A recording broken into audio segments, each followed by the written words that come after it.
ठीक है, राजन भी मेरठ से हमारे साथ जुड़ चुके हैं। देखिए राजन, लगातार चैतन्य उन्नाव से हमारे साथ बने हुए हैं, जिन्होंने साफ तौर पर कहा कि लगातार हो रही बारिश और पहाड़ी इलाकों में हो रही बारिश का असर मैदानी इलाकों और निचले इलाकों में देखने को मिल रहा है, जहां जलभराव की स्थिति पैदा हो गई है।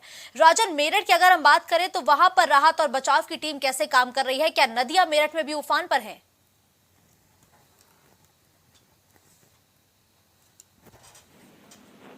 बारिश बताई गई थी, लेकिन मेरठ में सिर्फ 24 घंटे ही बारिश पड़ पाई है। आज सुबह जब दिन निकला है तो मौसम बिल्कुल खुला हुआ था, बारिश की एक बूंद नहीं पड़ी और बल्कि धूप खिलखिला रही थी। यहाँ इस चीज को लेकर लोगों को प्रभावित भी कर रही है, क्योंकि लोगों के स्वास्थ्य पे ज्यादा प्रभाव पड़ रहा है, क्योंकि 2 दिन मौसम बिल्कुल ठंडा रहा और जब तीसरे दिन धूप निकलती है तो बिल्कुल उमस जैसी गर्मी रहती है। वहीं जो बाढ़ प्रभावित इलाके हैं, जैसे हजीरापुर की तरफ का बाढ़ प्रभावित इलाका है, तो उसमें प्रशासन बिल्कुल अलर्ट है और वहां पर टीमें गठित कर दी गई हैं, राहत बचाव कार्य भी चल रहा है। और सबसे अच्छी बात यह है कि प्रशासन के साथ में एनजीओ भी मिलकर काम कर रहा है, राहत सामग्री भी वहां पर वितरण की जा रही है और जो बाढ़ ग्रस्त इलाके हैं वहां पर नाव की भी व्यवस्था कर दी है, ताकि लोगों के आवाजाही को लेकर कोई परेशानी ना हो। ट्रैक्टर ट्रॉली के माध्यम से वहां पर जो है राहत सामग्री भिजवाई जा रही है। वहीं में अगर मेरठ की बात करूं तो मेरठ में फिलहाल मौसम खुला हुआ है, लेकिन किसानों के लिए, कुछ किसानों के लिए जिनके लिए जो बारिश है ये फायदा नहीं पहुंचा सकती, उन किसानों को काफी नुकसान उठाना पड़ सकता है। लेकिन जिन किसानों को बारिश की जरूरत थी उनके लिए बिल्कुल फायदा हो सकता है, लेकिन लोगों के स्वास्थ्य पर बिल्कुल माना जाए तो बहुत ज्यादा प्रभावित कर सकता है ये मौसम, क्योंकि एक तरफ से मौसम का चढ़ाव उतराव जो है ठंडा गर्म, ये लोगों के स्वास्थ्य पर काफी हानिकारक पैदा हो सकता है। जी ठीक है, देखिए चैतन्य, लगातार राजन भी हमारे साथ बने हैं, जिन्होंने जिक्र किया कि कुछ किसान तो इस बारिश से खुश है, लेकिन कुछ किसान काफी परेशान हैं। उन्नाव में जो किसान है वो इस बारिश को लेकर उनका जो रिएक्शन है वो कैसा देखने को मिल रहा है? जहाँ तक किसानों की बात की जाए तो किसान लगातार परेशान हो चुके हैं, क्योंकि उनके खेतों में पानी जो है पूरी तरीके से भर चुका है।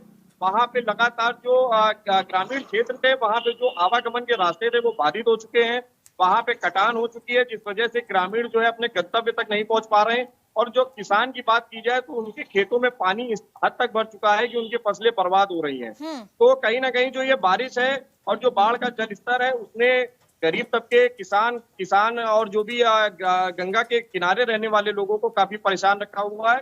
और कल की एक घटना है मोरावा में, जहाँ पे कटान होने पर जो है माँ बेटे जो है मलबे के नीचे दबे हैं। हालांकि वो खतरे से बाहर है, लेकिन फिर भी ऐसी लगातार जो घटनाएं हैं वो लगातार यहाँ पे हो रही हैं। जी ठीक है, देखिए राजन, आपके मुताबिक प्रशासन पूरा तैयार है, क्योंकि लगातार आप ग्राउंड जीरो पर एक्टिव, आप वो तस्वीरें देख पा रहे होंगे, लेकिन मौसम विभाग ने अगले कुछ दिनों के लिए पूरे यूपी के लिए येलो अलर्ट जारी किया है। मेरठ प्रशासन कितना तैयार है बारिश और बाढ़ की स्थिति से निपटने के लिए? देखिए, मेरठ में भी येलो अलर्ट जारी कर दिया गया है। इसको लेकर जिलाधिकारी की तरफ से जो है सूचना भी दे दी गई है कि बारिश जो है 3 दिन तक लगातार वर्षा रहेगी। इसको लेकर अपने बंदोबस्त कर लीजिए और जो भी किसी प्रकार की कोई परेशानी आती है तो प्रशासन की तरफ से नंबर भी जारी कर दिया गया है कि इस नंबर पर आप फोन करेंगे तो आपको जो है सहायता मिलेगी, चाहे वो किसी भी प्रकार की हो। तो वहीं अगर मैं बाढ़ प्रभावित इलाकों की बात करूं तो मेरठ का हस्तिनापुर एक ऐसा इलाका है जहां पर बाढ़ग्रस्त इलाका है, जहां पर ज्यादा बारिश होने के कारण बाढ़ प्रभावित इलाका हो जाता है।